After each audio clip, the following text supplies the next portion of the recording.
have a proposition for you. Let's get this party started, shall we? You regret it? Nothing could keep me from seeing you. You really looking to mess with someone like that? Don't get in the way of this investigation before it even gets off the ground. He has a message for you, too. General Hospital latest update. Sasha confronts Drew for publicly airing secrets about her baby's paternity, while Brad threatens Cyrus.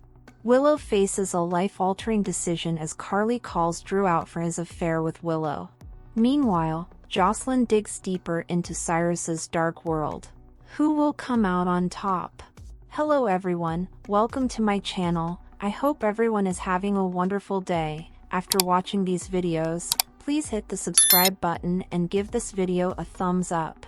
General Hospital. Sasha blasts Drew, Brad threatens Cyrus, Willow's choice.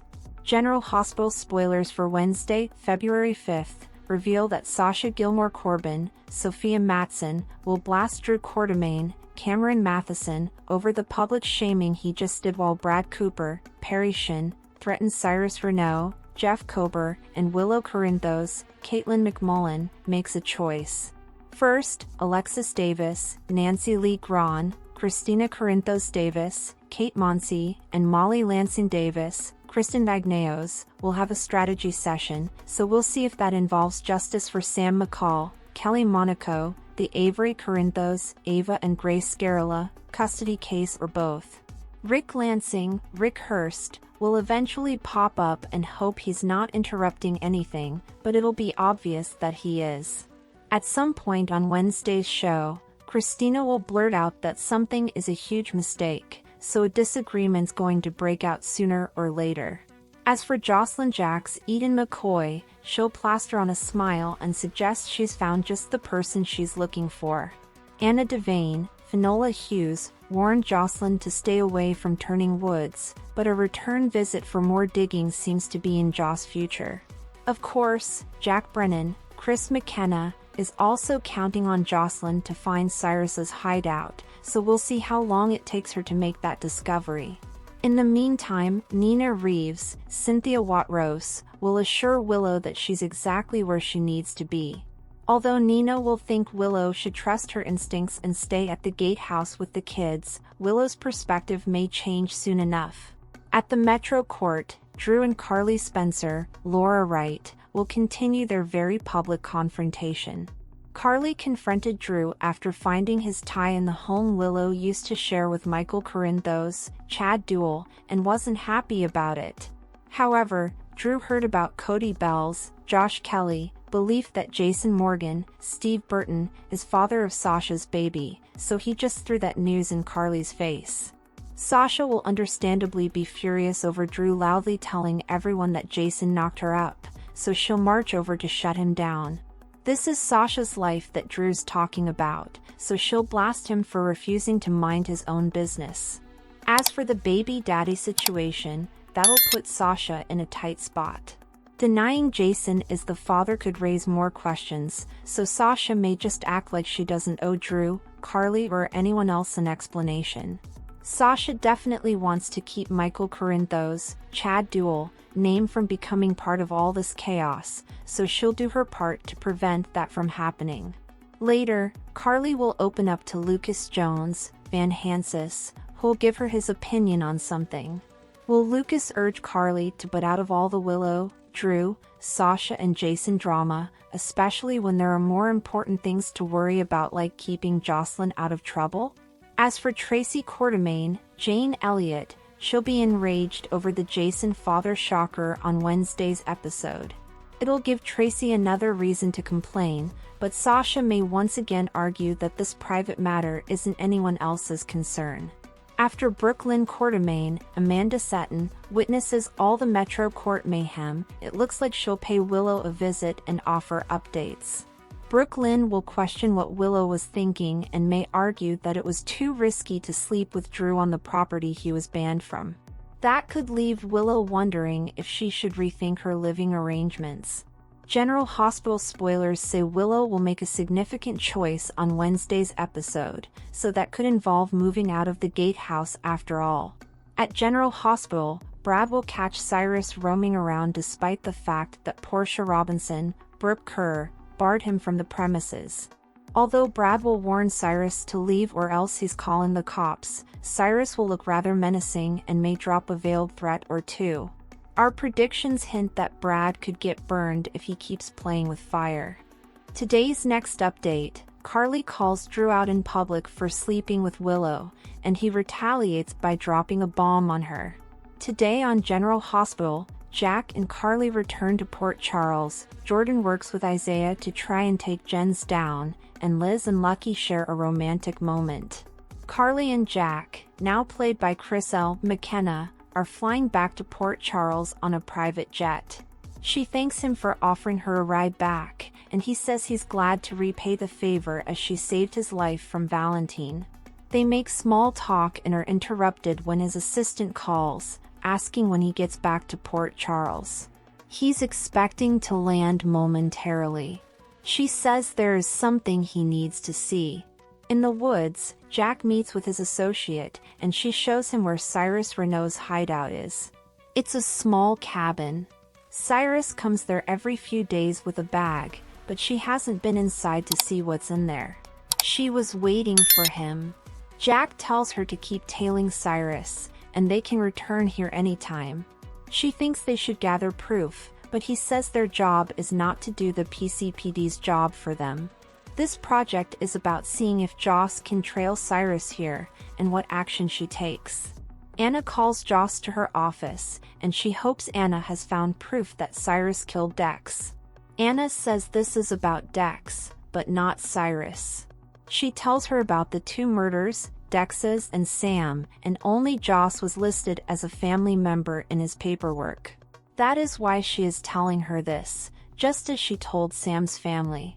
Joss asks if she told the hospital that the killer may be Cyrus. Anna says she did not, as she has no proof against him. Joss worries he could kill again, but Anna explains he no longer has access to patients at General Hospital. Joss asks what about the patients at Turning Woods. Anna asks what she knows about his access at Turning Woods. Joss explains she's volunteering there, and she could find out what patients may have died that he had interactions with.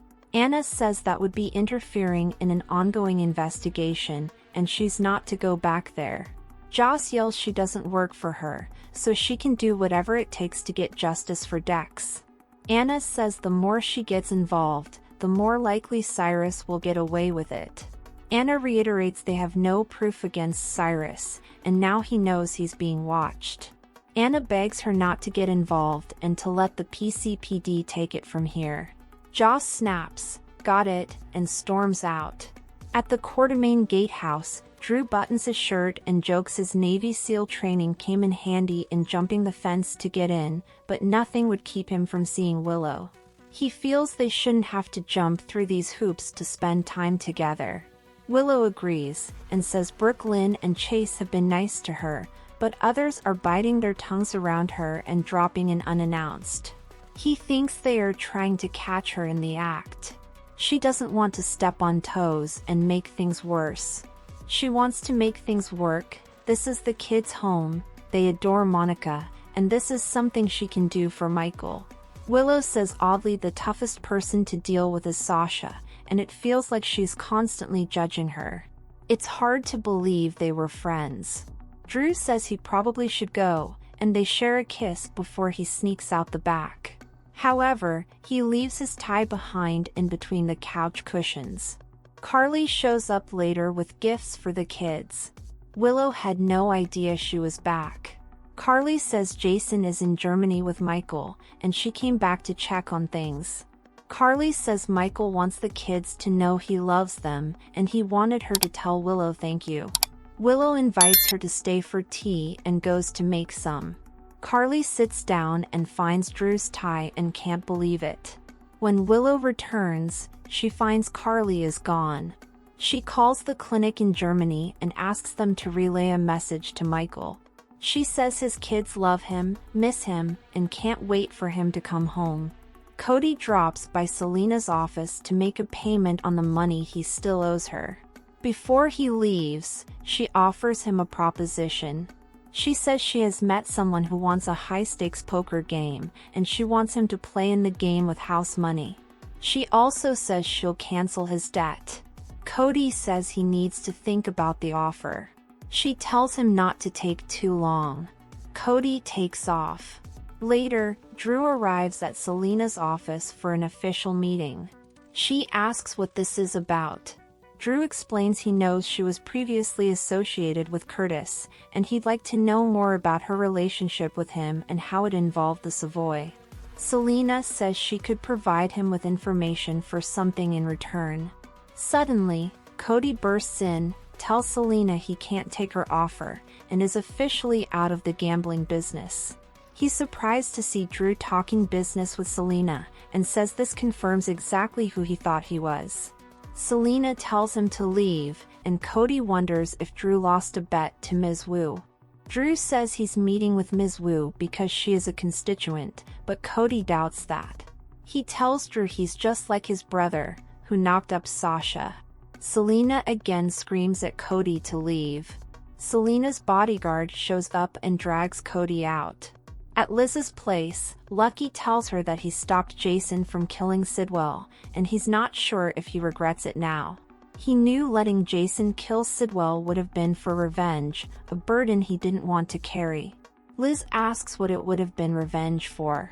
Lucky tells her that he had to play poker with Sidwell to stay alive. He knows it's crazy, but he felt like his dad was guiding him through the games. Liz doesn't think it's crazy. Lucky admits she helped him too. Liz wonders how she helped him. He says he tried to escape once and was badly beaten. He was lying on the floor thinking it was over for him, but then he had a vision of her. He explains she told him not to quit, to get up and fight. Liz asks if she said anything else. He says maybe and laughs that he assumed she wasn't back here dreaming of him. She thinks he knows her so well that he knew what she'd say to him. He says anytime he needs reminding there is good in the world, he thinks of her, and she's gotten through him a lot.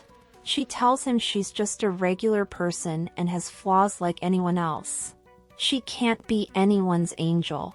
Lucky doesn't need her to be an angel, but just to be herself. He pulls up an old song on his phone he recalls them dancing to at Luke's years ago, and they dance and gaze into one another's eyes. At the Metro Court, Tracy asks Brooke Lynn where everyone is as they are supposed to be meeting for deception business. Lucy shows up and suggests they get this party started. At the bar, Isaiah approaches Jordan and Jens and asks Jens if he's back to kill him. Jens apologizes to Jordan and says he and Isaiah had a misunderstanding in Africa. Isaiah says there was no misunderstanding, he had his men try to kill him twice, and held Lucky prisoner for weeks. Lucy intervenes and suggests their deputy mayor and newest hero surgeon try and get along with their new entrepreneur resident. Isaiah tells Lucy whatever money Sidwell brings into Port Charles is blood money. Jordan tells Isaiah that whatever issues he has with Jens, he should take them elsewhere, and she and Jens were having drinks. Isaiah storms off, and Lucy gets back to her meeting. Jordan asks Jens what Isaiah's issue with him is. Jens claims he hired Isaiah to be his personal physician, but Isaiah didn't like his conditions and departed. Jens asks to make up for this by buying her dinner this week. She suggests he call her office and make an appointment. Jens looks forward to it and departs. Jordan then texts Isaiah and asks where he is. Back at the deception table, Lulu shows up and Brooke Lynn didn't know she was attending. Tracy says she is Brooke Lynn's assistant and scolds Lulu for not being on time. She is also annoyed that Lucy is being a social butterfly at the bar instead of focusing on the company. Maxie soon joins them, and they talk about Natalia and Sunny going to LA to have their products featured in boutiques there. Tracy complains they are paying for a romantic getaway for them. Maxie says they can have this meeting without Tracy if she's going to be negative. Sasha arrives, followed by Felicia, and they grab a table after some snarky interaction with Tracy. They talk about her pregnancy. Felicia asks if there is a way to get the father's medical records. Sasha says if the information is ever needed, she's confident that the father will help her. Drew waltzes in and meets with Anna to discuss congressional business and the fight against organized crime. He'll be happy to get her the funding needed to take any individuals involved in the mob off the street, starting with Sonny and Jason. Suddenly, Carly appears and yells at Congressman Quartermain that he left his tie at Michael's house while he was having sex with his wife. Everyone in the restaurant gasps in shock. Carly throws the tie, which she bought him, in his face and calls him a sleazy son of a bitch. Drew says they shouldn't talk about this in public. She screams Michael is fighting for his life, and he's still sleeping with his wife in his house, on property he's been banned from. Carly yells she wants everyone to know how pathetic he is, and that she hopes Jason beats the hell out of him again. She says he isn't half the man Jason is. Drew says the joke's on her, as Jason knocked up Sasha Corbin, the family cook. More gasps, and Felicia looks at Sasha with shock. Jordan meets Isaiah at the surf lodge. Isaiah warns her that Sidwell is dangerous, reminding her that she saved him from his assassin once. She shouldn't be messing with someone like Jens. Jordan explains Sidwell is clearly interested in her, so she can use that to get evidence on him. Isaiah says she's not a cop anymore, so go to the cops. Jordan reiterates that Jens is interested in her, so why not take advantage of that? Isaiah thinks she likes the rush of going undercover, and she likes it better than pushing papers. She feels she's in the best position to take Jens down, but will need his help. She needs him to stay away from her. They can't let Sidwell see them together and that they have a connection. He's glad to hear she thinks they have a connection. He offers his help, but insists he will go undercover with her. Thanks for watching this videos. Please hit the subscribe button for more updated news.